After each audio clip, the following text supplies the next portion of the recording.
Hello, my name is Jeffrey Beck. I'm a research engineer, retired, and I work as a farmer. Theoretically, I'm retired on Social Security at this point, but you don't ever seem to get out of farming. Um, just trying to figure out how to use this talk. Anyway, I've got some slides, but I think I'll just talk to the subject. This it gets pretty awkward from what I've found so far. My presentation is today is for the Science of Consciousness online event, September 14th through 18th of 2020. The subject of this talk is Mystic and the Machine, an interpretation of mystical experience through the lens of control engineering. And my background is in mining engineering, and I worked as a research engineer for Conoco Coal Research Division for about 10 years and got interested in control systems for pilot plant operation and did a master's in system dynamics and controls, about robotics and automation and how to set up self-tuning and self-organizing systems in the digital domain.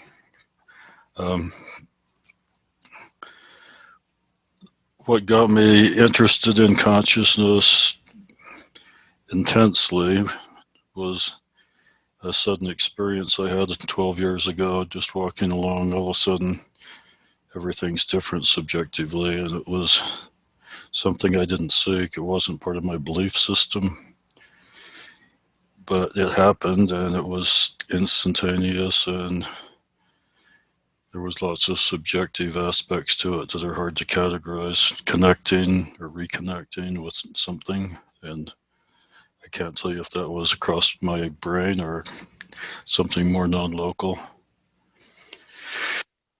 Anyway, it really freaked me out because I was pretty happy with where I was at. I mean, my belief system was agnostic. I didn't really believe in such things happening. I didn't disbelieve in that possibility, but it really got my attention. It was fairly manic, somewhat paranoid for a while.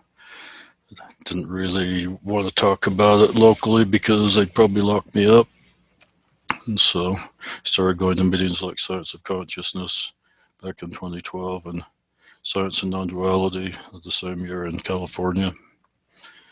And really wanting to connect with other people who had similar experiences and try and understand them better, especially for me, coming from a fairly materialistic point of view. I wanted to be able to integrate that previous with very materialistic, scientific, practical engineering perspective or framework, paradigm, whatever, with what I encountered. I mean, I use the word mysticism reluctantly because, I mean, I really hated that when I figured out, well, this is what this falls into. And so anyway, pretty awkward for a while, but I guess I've got used to the idea that that's what these experiences are categorized. And for me, anyway, I want to discuss it openly with as many people as possible who've had similar experiences to try and sort out what are the causes of this kind of a shift and what does it mean as far as understanding how consciousness integrates with the body and the brain. And from a mechanical engineering point of view, there's different harmonic frequencies that we see in complex systems, and it's not uncommon to have different stable vibration modes. And what I experience subjectively would point to the fact that there could be an instantaneous shift in that topology of consciousness within the brain and how it's being assembled into an integrated whole that we experience as our consciousness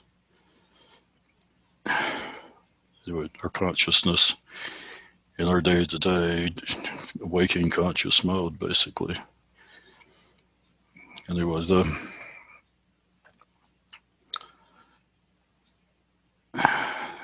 I've found lots of similar stories. I run across people at different meetings who, and just online, from talking to people who were in a support group I was in when I triggered this in me. And what I had been going through, I was trying to understand personality disorders and some of the DSM-3, and at the time, or when I first started getting into it, was DSM-3, and trying to understand how shame affects individuation and how people orient with the world. So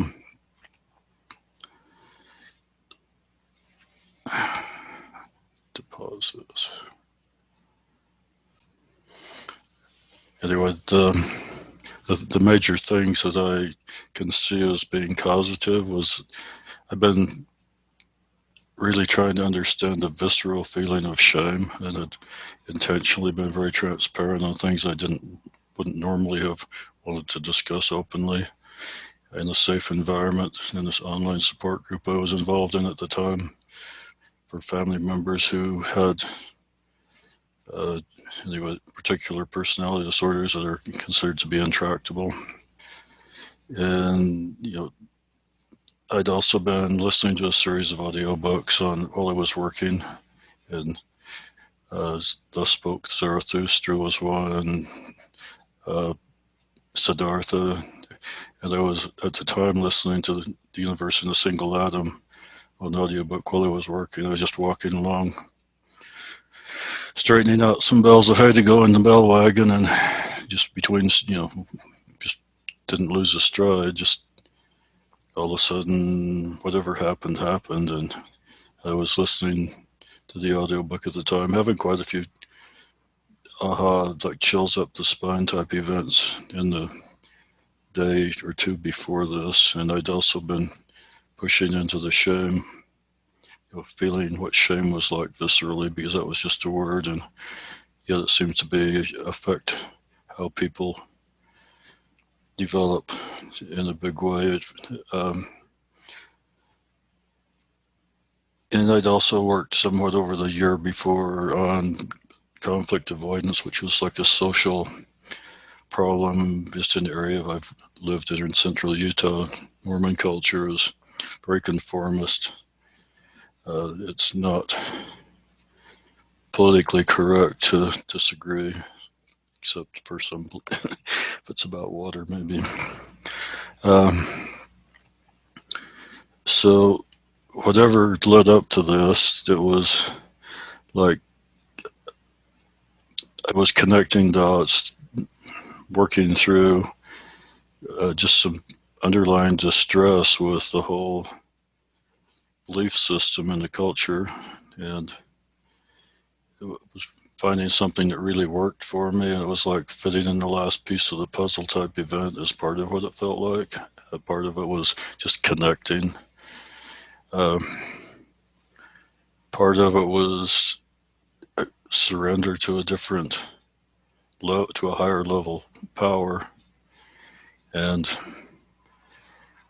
really wanting to do what I could do, because it felt really good, and I really wanted to understand it, be able to bring it to other people, and hopefully we can learn how to not just have this be an accidental thing, but have it be more of a process that we understand and can navigate. I'm also really, this has to do with human suffering, because it's a big, the shame issue is, from what I can understand, tied in with the self-other split, and actually maintaining that split as far as a developmental thing. It's good for socialization. to help the brain differentiate into specialized hemispheres that seems to all be tied together. And what I interpret as the result of that sudden experience I felt was like the reconnecting probably across hemispheres to a different waveform that's integrating both sides. And I feel like we should be able to measure this through some sort of electrical patterns. I think there's, if we know what we're looking for, we can find better ways to understand it with the technology that's available today. The other thing, I did a lot of reading for 2 years after this, trying to sort through things and put it all together. And then that was from 2008 to about 2010, and I didn't start going to meetings until 2012. Just by then, I felt like I was ready to. I'd sorted through things enough that I could have a serious discussion with people, and I got lots of feedback. People with near-death experiences rebooting in a different mode, and people who took psychedelic drugs and did never come back. I can tell you just subjectively what I felt in this change was the only thing I could relate it to was a time that when I was a teenager trying recreational psychedelics once, and that gave me a frame of reference for what it felt like. It's like another dimension had been added to the possibility space. We just is one way to look at it. And my company's named Paradigm Research for a reason, and that is that there's,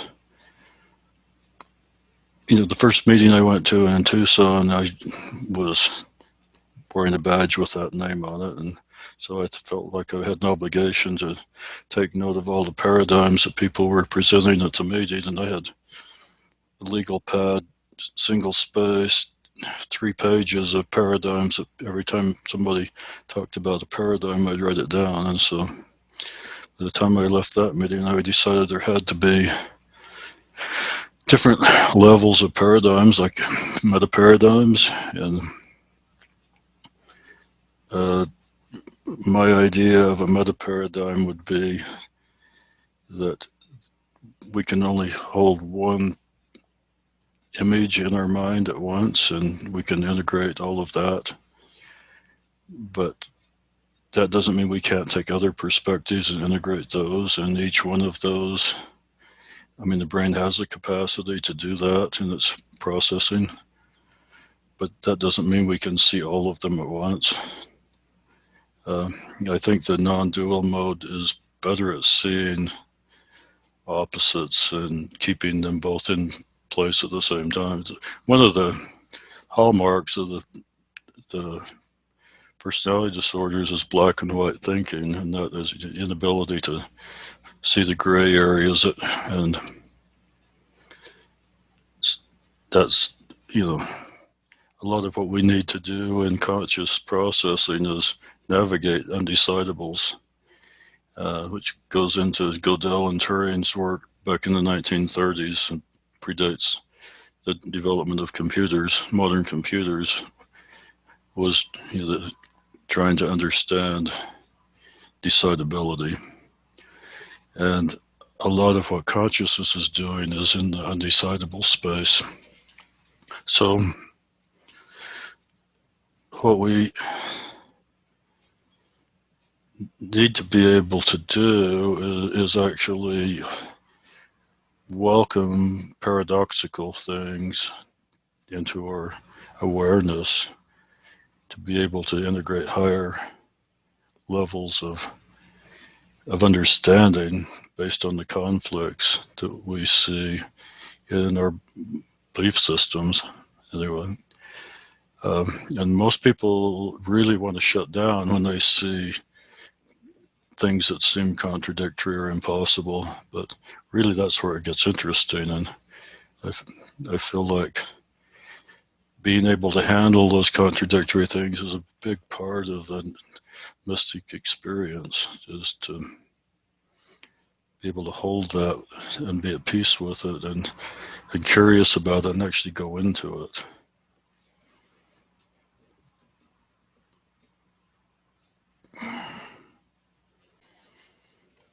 One of the things that I found most informative and interesting is just the Tao Te Ching, just the whole Taoist approach to understanding the world, and I see that as being informative as to what we're looking for in understanding consciousness, because I see consciousness as at play in the opposites. The Taoist symbol has black and white. It has some white in the black and some black in the white, and I feel like that's exactly how our brains have to organize to be dominant parallel processes in the right hemisphere and dominant serial processes in the left hemisphere, but they both need both to actually to be conscious. And then by the time you've been in that kind of a conditioning environment for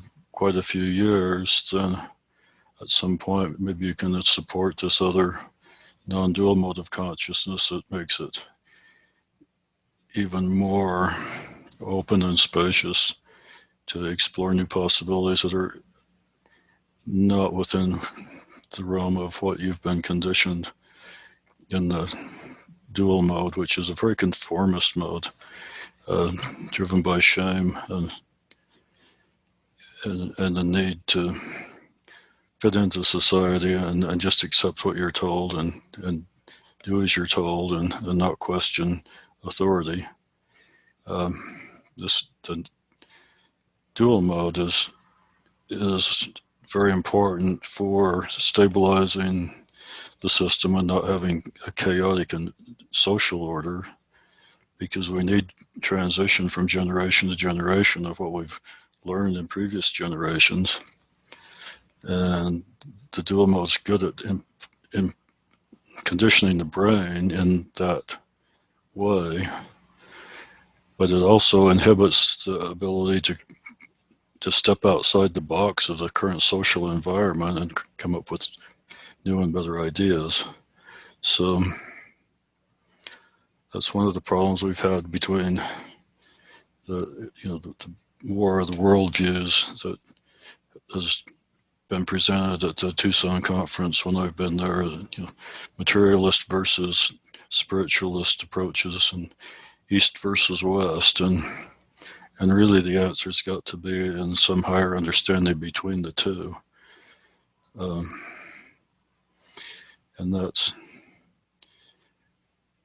what I am hoping that we can do, preferably not so far down the road. I don't see any reason why we can't make progress at this point. The Taoist view gives me a clue. It's like incommensurable is the word. You can sidestep that materialist spiritualist problem with the Taoist view, and I've developed that quite a bit in an idea around the focal non-focal paradox, and it transcends consciousness and the material world and mathematics, and you can see the same divide across systems in each domain. And so then instead of looking at material versus spiritual, we're looking at a parallel versus serial approach, or yin-yang duality that actually plays out in mind and matter and mathematics.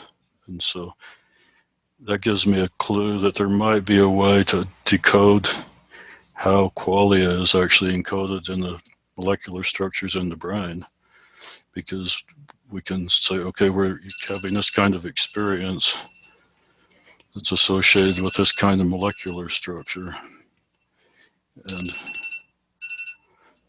that's what, if we can ever break that code, because from looking at what I see as the whole qualia thing comes down to it. Our conscious experience is a kind of language that our body presents us with an interpretation of the world, which we experience as consciousness, and build up by various qualia that give us the worldview that we're presented with in our conscious experience, whether it be feelings or colors or tastes, smells. Just everything that can be in consciousness is presented to us through this quality interface of some point that seems to me must be molecular, somehow encoded in our DNA, so that we think one thing smells good and flies think the opposite smells good. Anyway, I'd really like to have a more in-depth discussion of that with anybody who's interested in getting into that. It's like a giant puzzle we've got to solve to figure out how that works. Anyway, I think I'm about done using up my time here, hopefully productively. Hopefully it makes some sort of sense. My name's Jeffrey Beck.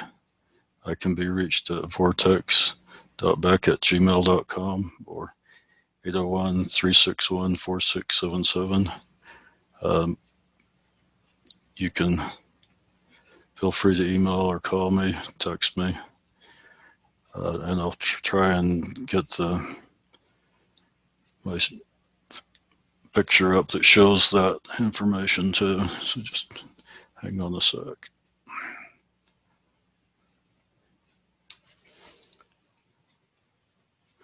Okay, this is my slide for the focal non-focal paradox. If anybody wants to get a copy of that, I can email it to you. And this is my contact information on Gmail. Thank you. Welcome. My name is Calleman. I have a doctorate in physical biology from the University of Stockholm, and I've been a senior researcher at the School of Public Health at the University of Washington in Seattle. And I'm going to talk today about how macrocosmic quantum theory may explain how psychedelics work. Now, macrocosmic quantum theory has never been presented in a scientific conference, and so most listeners will probably be unfamiliar with it.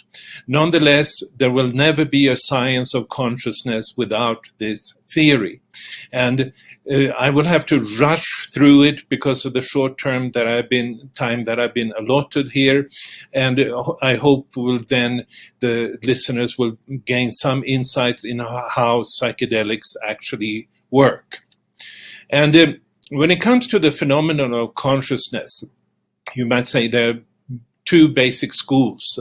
One is the idea that's held by mainstream science, which is that consciousness is something that originates in the brain as a result of complex biochemical and neurological processes.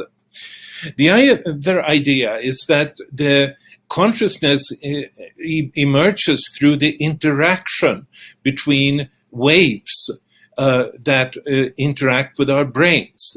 And this idea goes back to the French philosopher Henri Bergson and the English author Aldous Huxley. And this is the model that I will present, and it's the one that I think has the strongest scientific backing of the two. But to begin with then, this is introducing quantum phenomena on a macrocosmic level.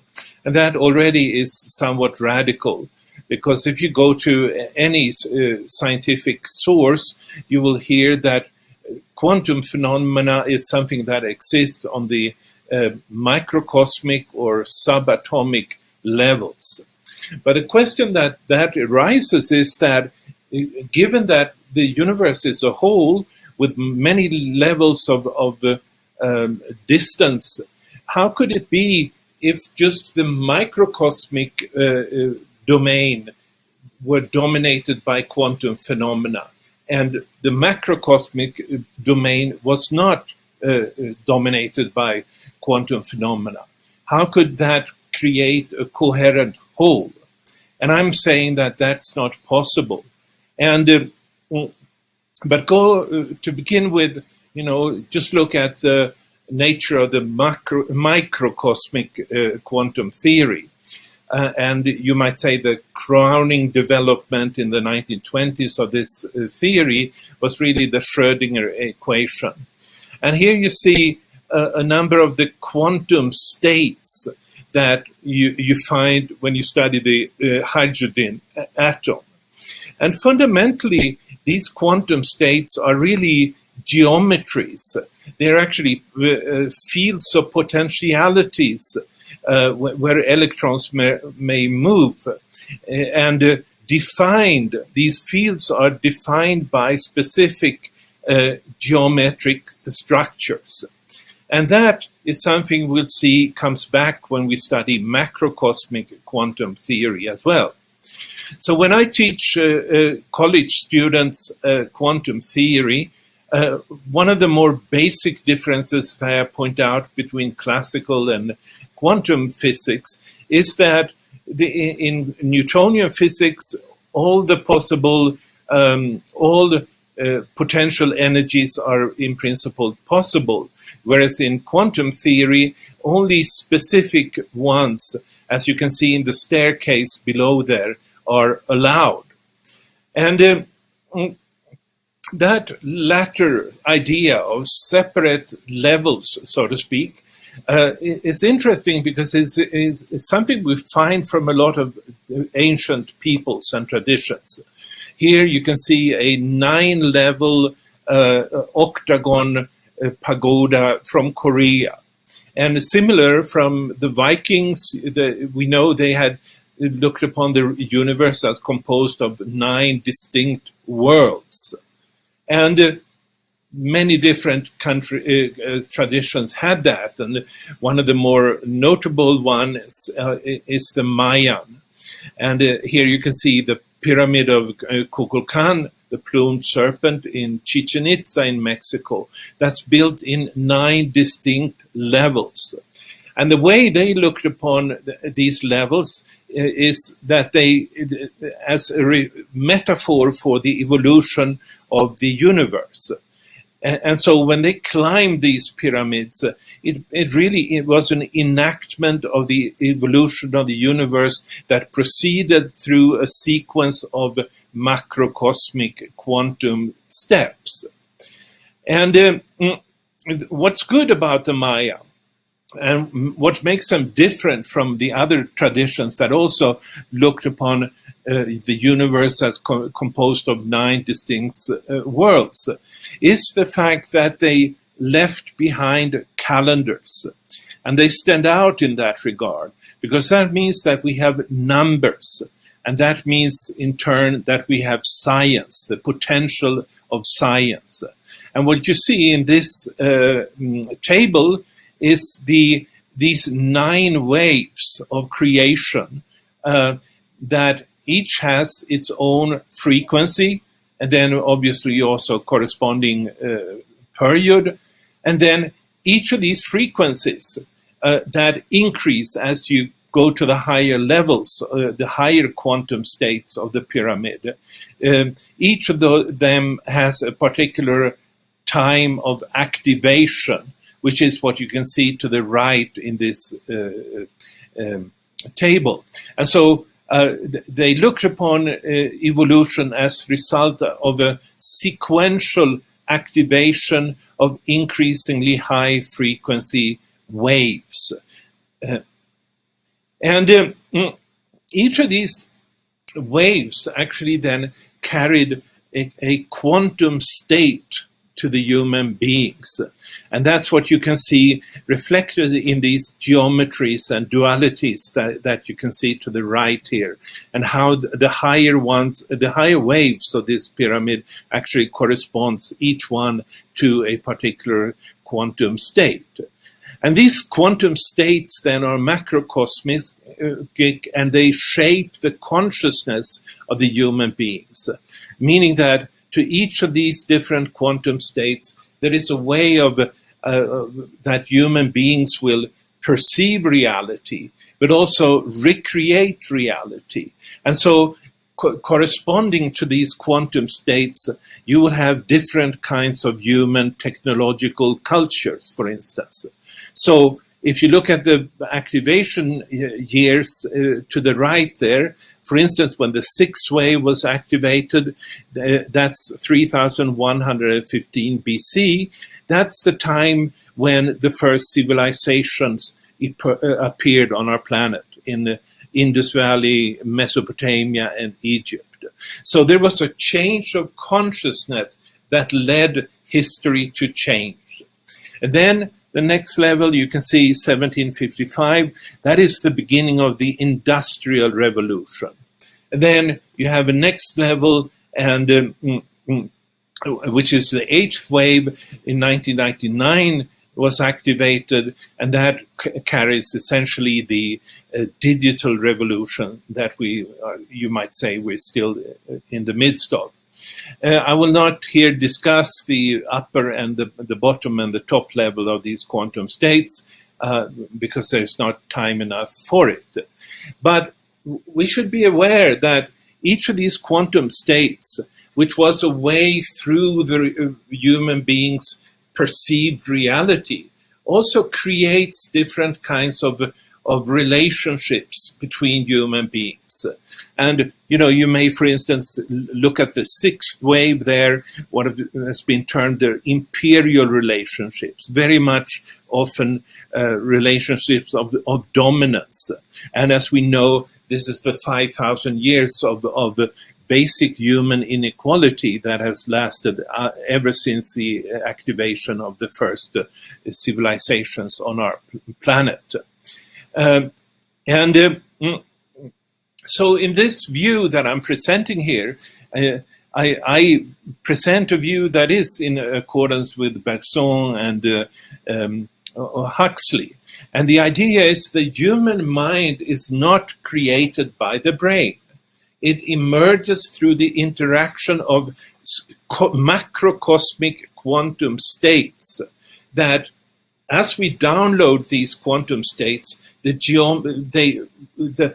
change the organization of the brain because we download certain geometries.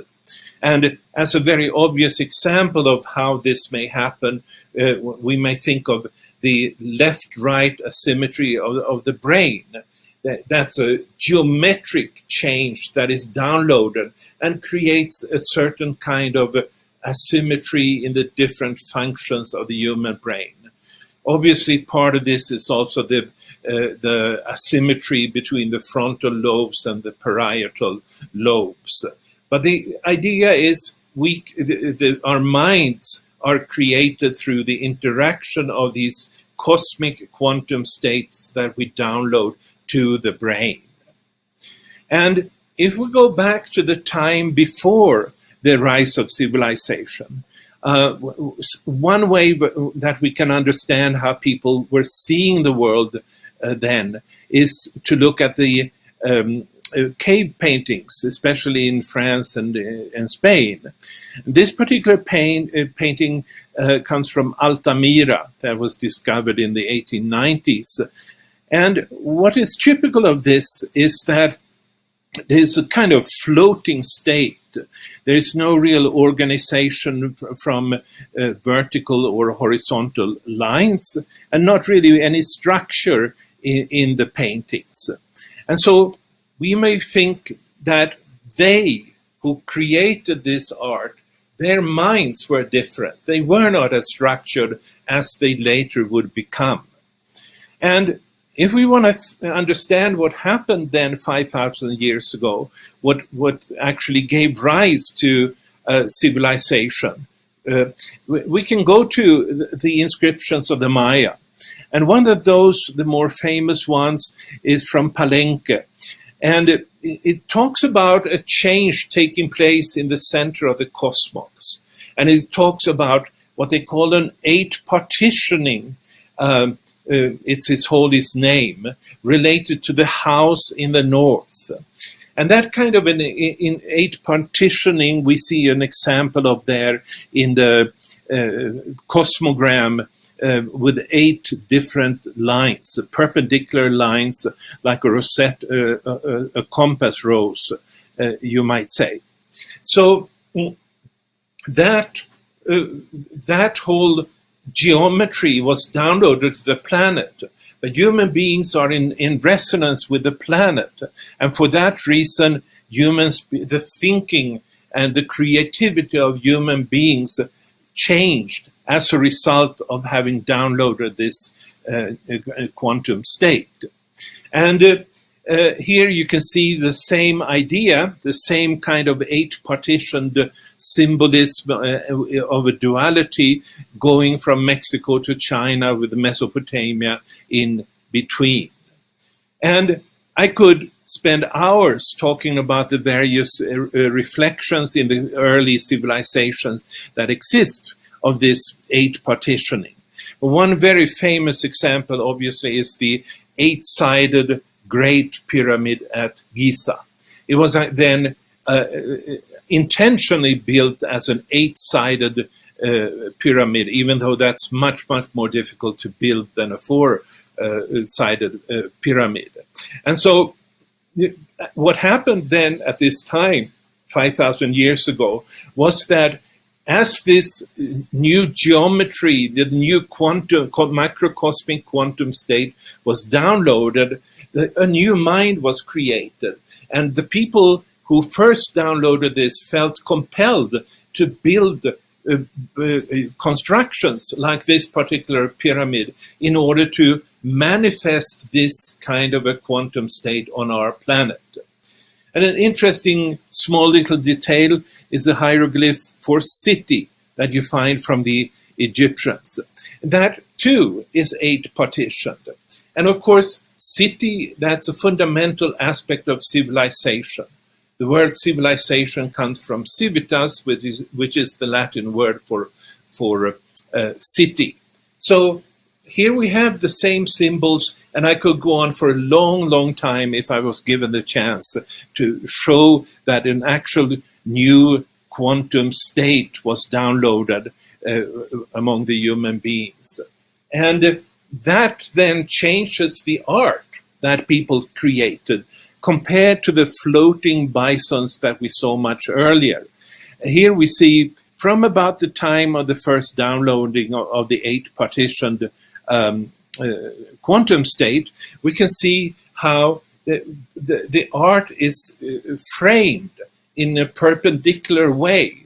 And we can see that the motif is organized basically according to horizontal and vertical lines.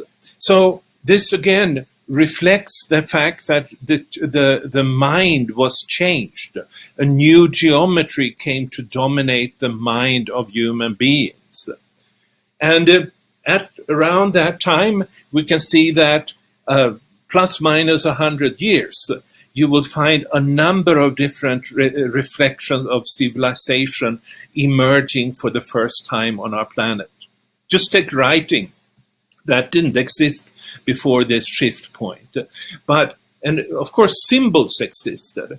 But in order to have writing, you have to have some horizontal or vertical frame of organization so that you can see in what order the different symbols are to be understood.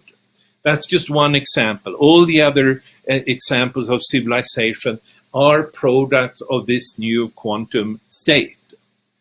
And then what happened was that after first having landed as a new quantum state, we could see how a wave movement was created where empires and civilizations would go up and down according to this wave movement. And this is the frequency that I mentioned earlier that were given by the ancient Maya. And of course, this is really the origin of the fact of that ancient peoples really revered the serpent. You can see the plumed serpent there. The serpent is obviously a symbol of the sine wave that is so critical for human life. Based on this, there was then the 9 levels. Each one of them adds a new wave, bringing a new quantum state, macrocosmic, as we saw earlier. And as those are piled upon each other, when you come, just as an example, when you come to the 8th wave, a new world is actually being created through a change in the human mind. And that world is the world of smart technology, of the social media, and the digital revolution. That came out of the shift in the human mind that people started to download in 1999. And we could go through all of these if I had the time. Based on this, these different quantum states and the wave movements with its ups and downs, you can actually create a periodic system of evolution where each of the different squares represents a particular state. It's a point in the process in the development of one of these quantum states.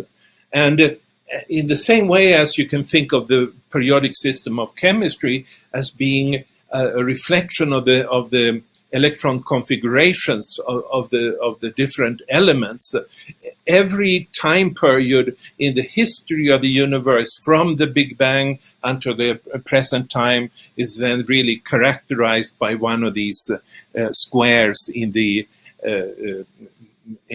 periodic system of evolution.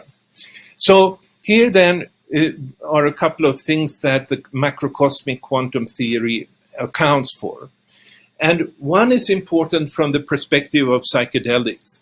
That's the multidimensional reality that is being created through the piling up of these different quantum states. This then is really all shamanic peoples that are doing psychedelics in some form will see reality as multidimensional. The second thing is that it provides a single coherent model for all forms of evolution, not just biological evolution, which is part of it, or galactic evolution, which is part of it, but also the various forms of evolution of the human mind and how that is being expressed in human society. And then because each higher wave has an increased frequency compared to the one it stands above, as these different frequencies are added to each other, there will be an acceleration of the rate of evolution, which is something that scientists have been observing for at least 100 years, knowing that things were much, much slower than compared to as it is now. And then there is the increased complexity of evolution. The fact that now we have these computers and so forth, and earlier the world of amoebas in the first wave, where the first life forms came out, were much, much more simple. And that comes out of the fact that new waves are added to the others, and each wave adds complexity. And you might even say that the second law of thermodynamics is like a corollary of the macrocosmic quantum theory. It comes as an immediate consequence of that. And then we also saw leaps in consciousness, social and technological, and finally then the generation of altered states of consciousness, including spiritual and cosmic states of consciousness. And then that leads into the whole questions of how psychedelics work. And this has been somewhat of a dilemma because how do you explain that taking a chemical substance like this, even if it comes from a plant or a mushroom, so how could that transport an individual to experiencing a totally different world? That is somewhat has been until now, I would say, an enigma for scientists in the field, because it implies that you have to connect the chemical structures with the pharmacological targets, with the phenomenological experiences, and then ultimately, if you want to explain also the cosmic and spiritual experiences that people have with these substances, you will have to explain how they are connected to the cosmos as large. And coming back then to the mind, the perpendicular mind that I talked about was downloaded 5,000 years ago. That is a crucial thing to explain how psychedelics work. And here you can see this mind and how it relates to the brain. It may not look exactly like this, but in principle it does have that kind of a perpendicular parts. And the anchoring point for this mind then is the pineal gland. And but what happens if this geometry is disconnected, either through its anchoring points in other parts of the brain or the pineal gland? That means that the reducing valve that Aldous Huxley would talk about is being removed. And the default state of our brains are disengaged. And so before we talk further about that, I just want to point out that neurologists will talk about this geometry of the mind as a default mode network, but without recognizing that there is a cosmic origin to this. They will tend to think that this is something that only goes on inside of the brain as an isolation from the world around us. And it's been known for some time, for 20 years maybe, by researchers into psychedelics, that they seem all to have the common pathway of reacting with serotonin to A receptors. And, first of all, you may notice that the 7 helical serpentine receptors actually look like the waves I talked about earlier, which are also 7 helical serpentines. But we should also see here, and that's not new at all, that when a psychedelic substance reacts with or binds to the receptor, the conformation, the 3-dimensional conformation of the receptor will be completely altered. And so my hypothesis as to how psychedelics will have the kind of effects that they do is that they will make this modification, and then the alignments that exist between these receptors with the default mode network or the geometric mind that we download from the cosmos. And as that happens, that structuring of the mind, that perpendicular, horizontal and vertical structuring of the mind that I talked about earlier, that was initiated in humanity 5,000 years ago, that structuring is disengaged. And what then happens is that the brain starts to look differently, think differently. And here you have the work of Dr. Carhart and Dr. Nutt and their collaborators at the Imperial College. And what it shows really then is that to the right where you have a brain, studies of the connections in a brain in somebody who has been given psilocybin or LSD. And to the left, you see the placebo. But you see what happens is that to the right, when psychedelics are taken, there is an increased connectivity. And that is a logical consequence of the fact that the structured perpendicular mind has been disengaged. And as that happens, the default way of downloading the mind is no longer active, and the compartmentalization of the brain that has been caused by the geometry of the mind is then disengaged. The mind or the brain gets decompartmentalized, and as that happens, people will start to be open to download any of the quantum states that I mentioned earlier, including the quantum states that generated the bisons and floating experiences like that.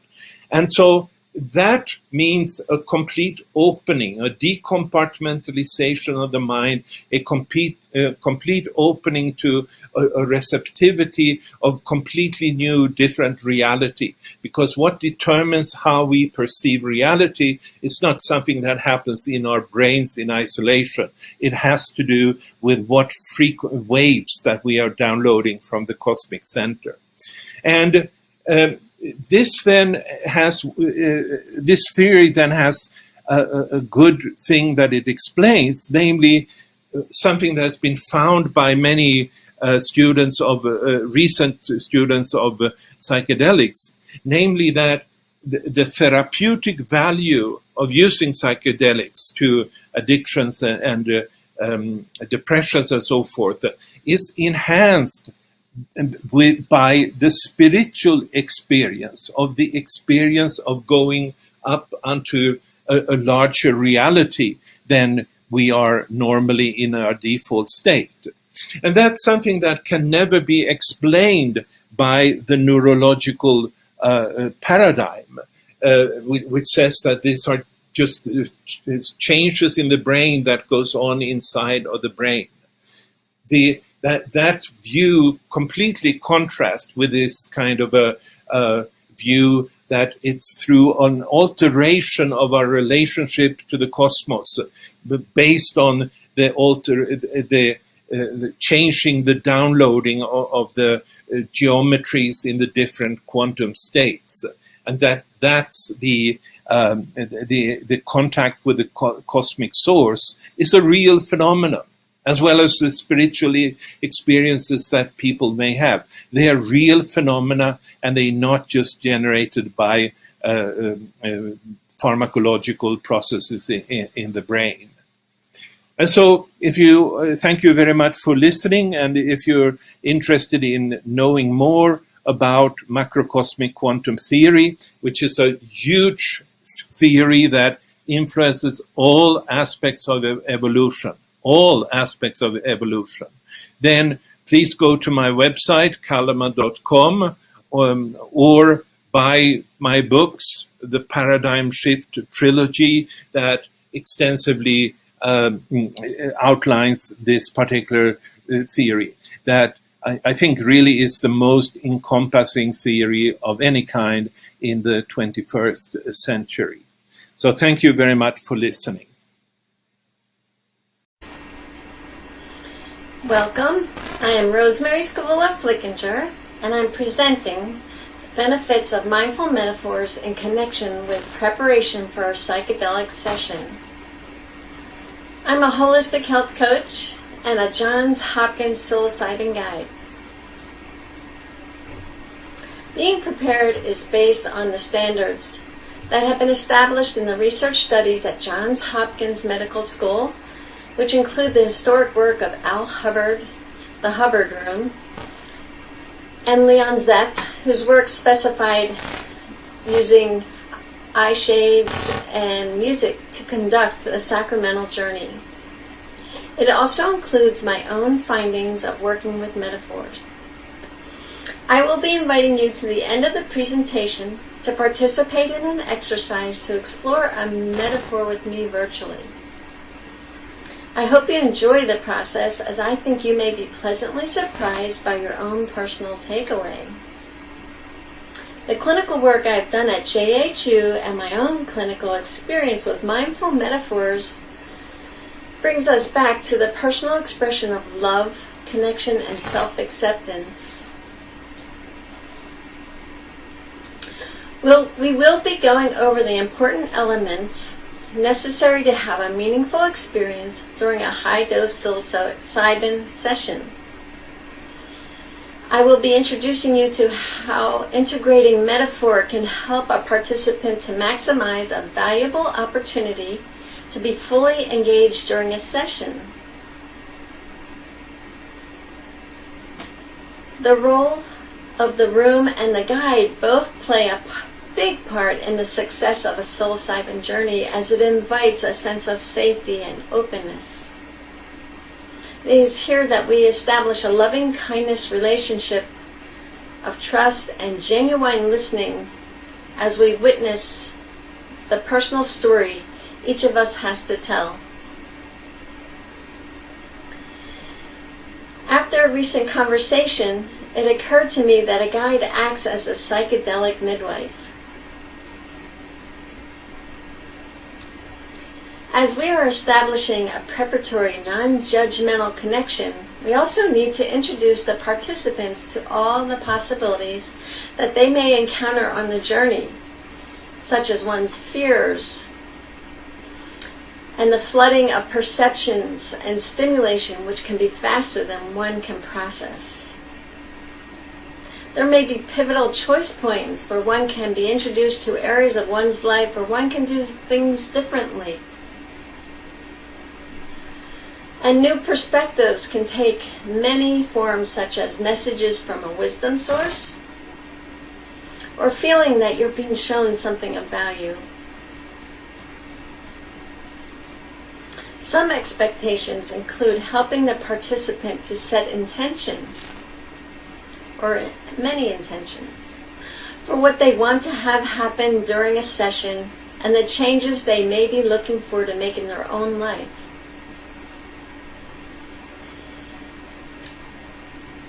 Provide clarity to what is possible for them and moving away from what they have read about. Many participants have based expectations on what other people have reported. They may have preconceived notions of what a mystical experience should look like for them. They realize that their own emotional maturity going into the session may determine the states that they may experience. They may not have a mystical experience, but it may still be influential and meaningful. I think there's a tendency for participants to think this will change them, instead of understanding that they will be opened up to the possibilities of change and need to continue into an integration phase if they choose to. The medicine enhances one's ability to uncover the limiting beliefs one is holding onto, or perhaps a resistance to a new point of view. I believe the guide has a role in educating the participants to be open and trusting. How do you teach someone to be open and trusting, especially when they are allowing themselves to be in your care for a whole day? We encourage them to capitalize on the shifts during a session rather than engaging in avoidance.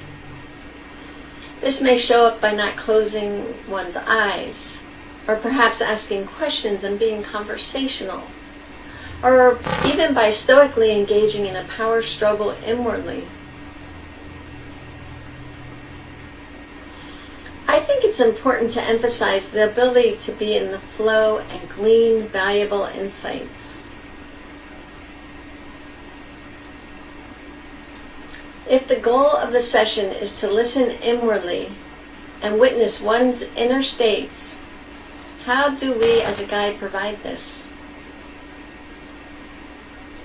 The guide also is a witness to what the participant is sharing. Their job is to be unconditional with what is presenting and not interfering.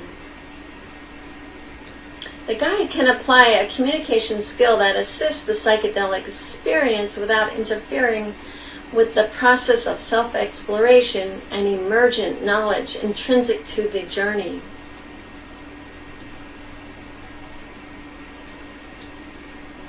One of the ways we explore maximizing the experience of psilocybin was by teaching a daily meditation practice.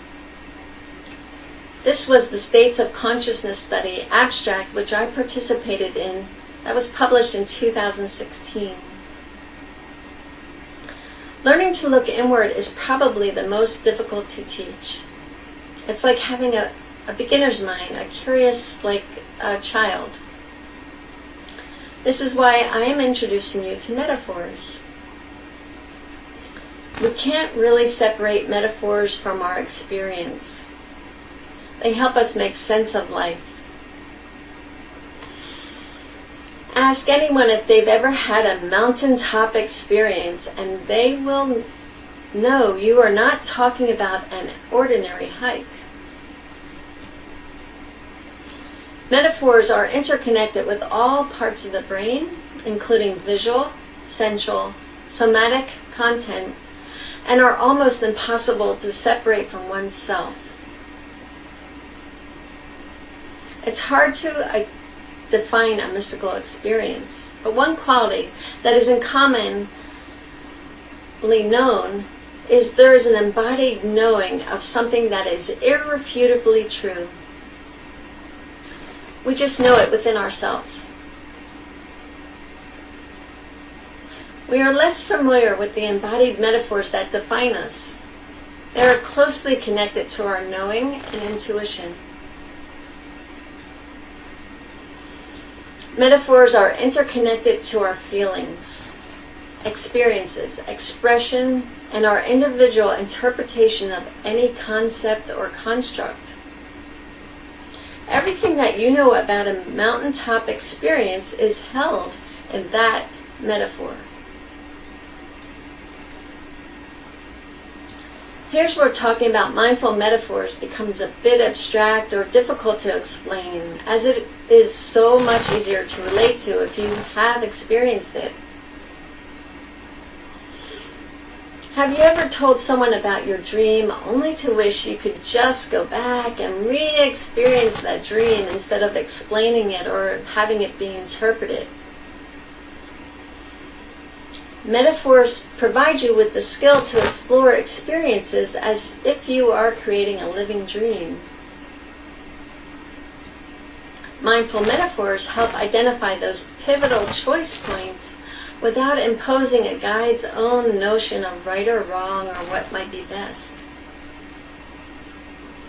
Metaphors have the capacity to facilitate change within a safe and self-directed path. Using a tool called clean language, mindful metaphors provides an opportunity to address the inner metaphors of our consciousness and explore them as a witness with a fresh perspective. We feel safe being facilitated as if there's little to no judgment. Only a clear reflection of one's exact words and curiosity of what might happen next. This is clean language which we use to facilitate the exploration. To review the main points, the role of the guide is to help create a safe and sacred experience for the participant. This includes the set and setting, with establishing a role of the guide as a witness to their experience and the story of their life. Establishing practices that enhance mindful insight and one's ability to look inward provides a framework for the participant to maximize the high-dose psilocybin journey. Metaphors are the translators of our experiences. Learning to work with and dialogue with one's metaphor further enhances the participant's ability to understand oneself. It also provides the guide a deeper understanding of how to be present with the participant and better understand their needs. Here's where I introduce you to mindful metaphors and offer a demonstration, and then ask you to try it out. All you need to do is to answer the open-ended questions by taking your time to pause and listen for the answers. Then draw or write down what comes into your senses. It may be visual, thoughts, feelings, or even vibrations.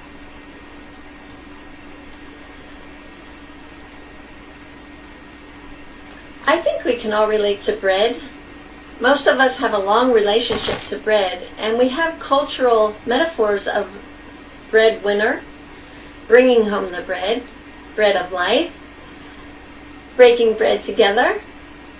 I have a demo next, and then after that you can try it out yourself.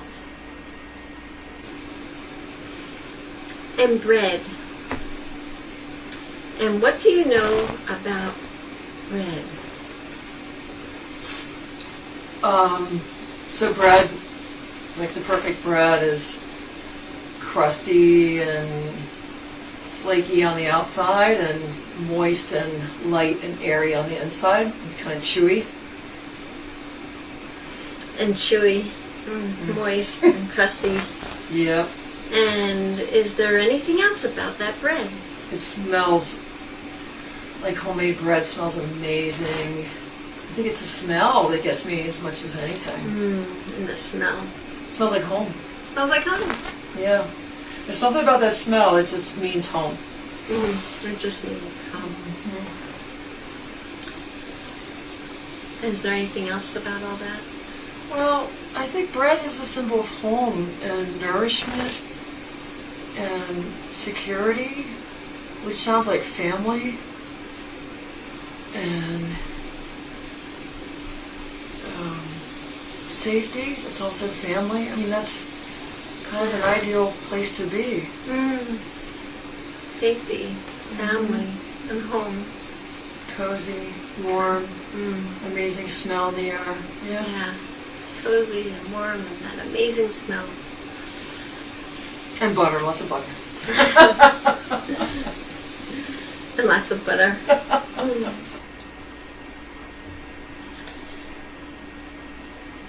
Please gather something to take notes. Prepare by finding a comfortable position and a place that feels right for you.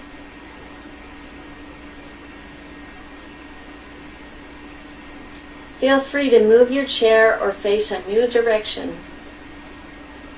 For this exercise, you don't need to look at the computer, screen, or device. You may want to close your eyes. The purpose of this is to invite a metaphor and be curious, open, and inviting.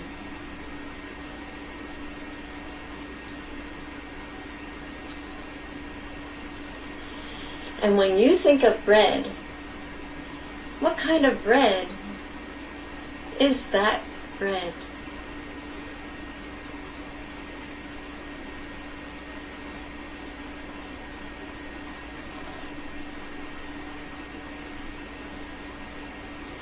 Is there anything else about that bread?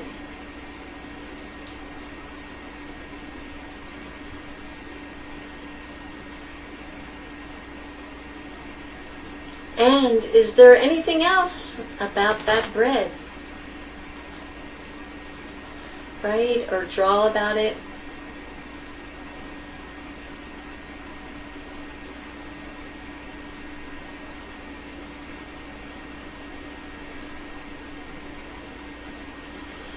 And is there anything else that you know about that bread?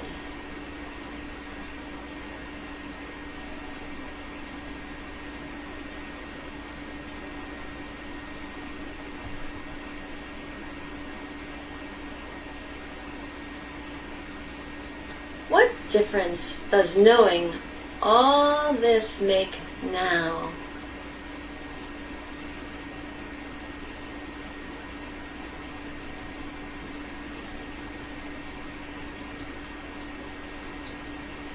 Please make a note of what your experience was.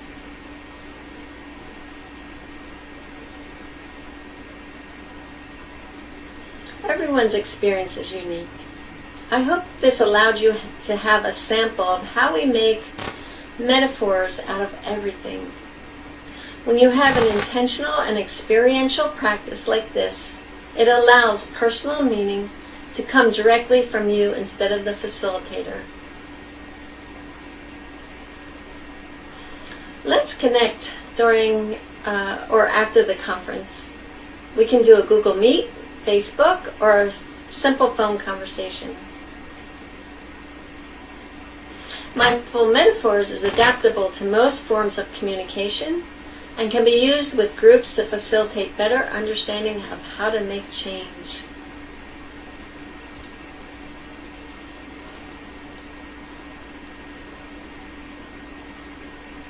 I'm Alan Macy. This presentation explores recent artworks supported by the Santa Barbara Center of Art, Science, and Technology, SBCast, and associated work performed in collaboration with the Computational Arts Department at York University. Alan Macy is affiliated with SBCast. Mark David Hosale is chair of the Computational Arts Department at York University. The jewelry shown here was fabricated at SBCast. This jewelry monitors our participants' electrocardiogram and translates that energy to present in the form of a pulsing red light. SBCast is exploring the domain described by Marshall McLuhan in 1969, the electronically induced technological extensions of our central nervous systems are immersing us in a whirlpool of information movement and are thus enabling man to incorporate within himself the whole of mankind. A significant development occurred in 1876. The telephone can be considered an extension of the human nervous system by virtue of its ability to practically extend the reach of the human voice as words are spoken in real time. The translational speed of the telephone was able to match the subtle movements of the vocal tract. The vocal tract requires about 8,000 bits per second to be properly characterized. In comparison, the telegraph could only send about 8 bits per second. By 1901, as these submarine cables show, the telephone practically extended the real-time reach of the human nervous system to wrap around the world. In 1876, the world's population was approximately 1.3 billion people. Today, the world's population stands at 7.8 billion people, a factor of 6 increase, and in the last 144 years, 6.5 billion people have been added to planet Earth. Communication speeds have increased at a far faster rate. This graphic poster by Victor Arruda explains our human dilemma well. We are communicating at ever-increasing rates, but do we understand each other any better? Around the same time that Victor Arruda was making his telephone graphic about spoken language and the language of the heart, James Russell was putting together a theory about the circumplex model of affect. Affect is the physical reflection of emotion in the body. Boredom, happiness, displeasure, and joy, for example, appeared to map to specific objective physiological measures. Here is a contemporary conceptual example of these types of measures employed in a virtuality. As the participant walks through the virtual world, here they encounter a hallway of yellow doors. In this example, the participant experiences a drop in both valence and motivational state. Dropping valence in purple means displeasure. Dropping motivational state in green means the experience is more threatening. Clearly, this is not a positive experience for the participant. Leaving virtual reality behind, we return to SBcast. SBcast is an arts residency that orients to the juxtaposition of art, science, and technology. Art is concerned with subjective or personal expression. Science is concerned with objective or shared expression, and technology is a method or tool utilized to extend sensory perception or physical reach. Here is a story SBcast attempts to embrace. Imagine a community that is both hamlet and crossroads. There is provision for residency, development, and socializing. There are resources to support many kinds of work. The hamlet's physical infrastructure is designed to be sustainable. Energy comes from renewable resources, water is sourced from the local environment, and there are community gardens. The hamlet embraces the oral tradition to communicate cultural nuance. Mainly, there are very few rules. People can be by themselves or they can share with others. The hamlet has regular, wider community expressions where it hosts art, music, presentations, and performance exhibitions, such as Dr. and Mistress's Megavolts Tesla Coil performance, as pictured here. There are residencies available for travelers who bring interesting expertise and insights to share. The hamlet is a small part of a much larger network, a microcosm of a multitude of hamlets and crossroads across the world.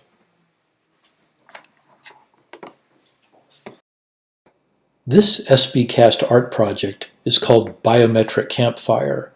This project explores the physiological expressions of the heartbeats of 6 individuals.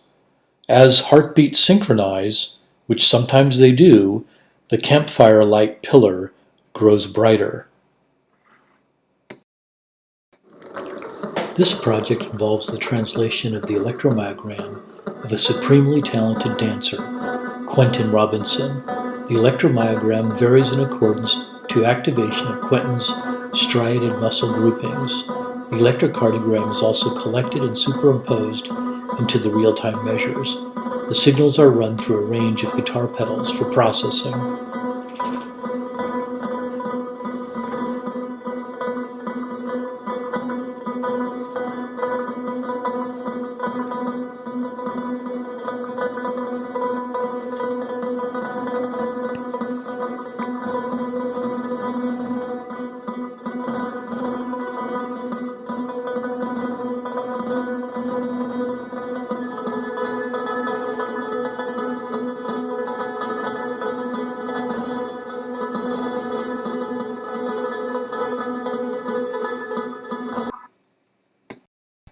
This SBcast project, called Plume Cathedral, is a biomimicry-inspired effort. The wings of the papasan chair move back and forth to changes in the center of gravity of the chair. The center of gravity changes in accordance to breathing. As one inspires while sitting in the chair, the wings open up and the light glows brighter. Upon expiration, the wings close and the light dims.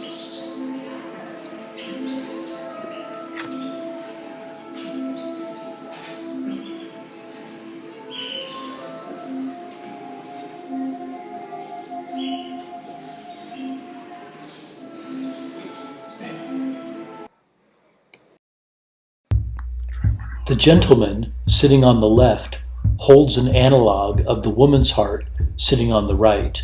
This project, called Heart in Hand, translates the beating motion and intensity of one participant's heart to an external heart, containing haptic transducers to faithfully permit the relocation of one's heart to some point distant.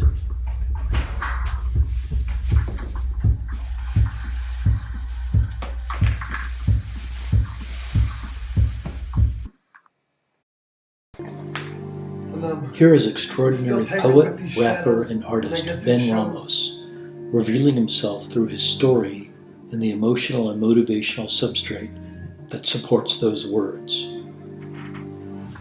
I am the ghost that I'm running from, hidden in the shadows of a past from which I thought was done. And this is what it takes to make the same mistakes, labeled as a fake. It's not too late, it's just a rattle. Don't get bitten by the snake. So many expectations. Think less, listen, learn. Stop going crazy, drink water, eat healthier, make the voices go away. Pretend that they don't run my life, pretend that I have confidence. Believe that I deserve this night, believe that I deserve love, whether or not I love myself, and whether or not I think I need it, I gotta go out and find some help. Cause whether or not I know the answers, I still need to know myself. My strength is hidden in a bottle that's still sitting on a shelf. Here is The Heart Space, a collaboration hosted in part by SBcast. Dave Zabowski, G. Staub, Dominique Riebel, and Alex Stahl have created an experience that permits a holographic rendering of the heart's electromagnetic field as it sweeps out of the body with each beat. Another heart-based project, complete with a generative Max MSP-based music composition design by Adam Scott, acts to utilize the participants' R-to-R interval data and R-wave energy to seed a musical composition that is a sonic fingerprint of the participant's heart.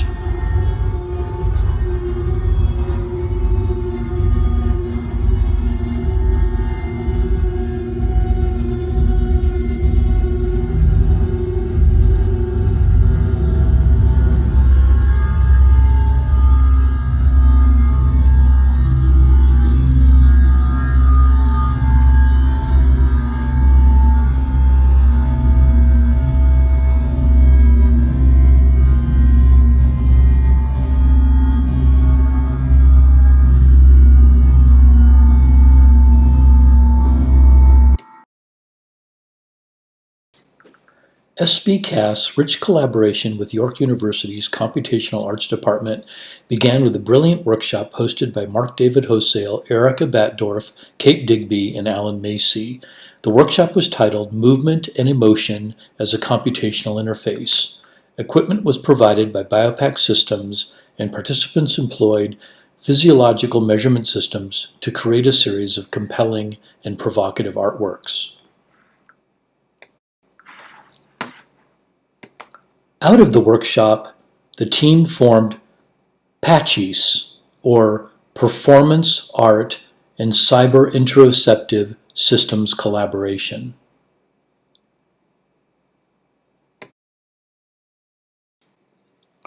Current collaborative work involving the PACHIS team is Search for Simurgh, a performance referencing a magical bird from Persian mythology and an orienting allegory for the life of Roya Movafeg.